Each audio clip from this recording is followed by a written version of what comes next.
Magandang umaga guys. It's me again, Bodok Vlog. Dito po kami sa Manila, sa Tondo. Sa bahay ng kapatid na miss ko, sa ipag ko. Bari duman lang po kami sandali dito at mag-almusal. Magpacheck up po sana ako pero wala yung doktor ko kaya duman lang po kami sa dito. Uwi na po kami.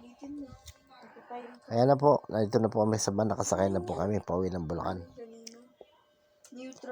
Hindi maganda yung lakad namin at wala yung doktor eh.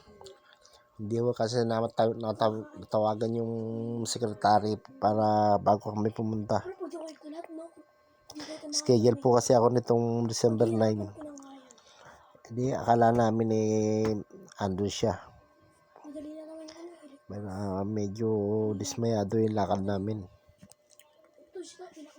Pero natin naman kasi ginagawa namin bago kami pupunta tumatawag muna kami. Ngayon medyo nagkamali kami.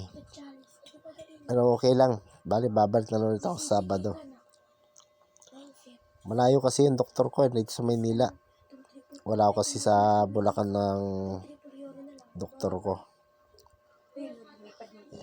Medyo maluwag ang biyahe namin ngayon pa uwi dahil umaga eh.